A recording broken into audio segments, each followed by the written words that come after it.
অবৈধ ইটভাটা ধ্বংস করে আগামী 17 মার্চের মধ্যে প্রতিবেদন জমা দিতে 8 জেলার প্রশাসকদের নির্দেশ দিয়েছে হাইকোর্ট। সেই সাথে 5 বিভাগীয় কমিশনার ও পরিবেশ অধিদপ্তরের ডিজিকে একই তারিখে হাজির হয়ে প্রতিবেদন দিতে বলা হয়েছে। বিচারপতি ফারাহ মাহবুব ও বিচারপতি দেবাশিস রায়চৌধুরীর বেঞ্চ এই নির্দেশ দেয়।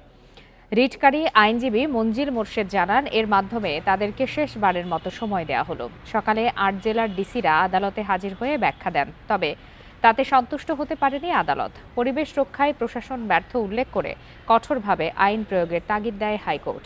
অবৈধ ইটভাটার কার্যক্রম বন্ধে 2022 সালে জনস্বার্থে রিট করে human rights and piece for Bangladesh. ওই বছরই এ বিষয়ে রুল জারি করে হাইকোর্ট।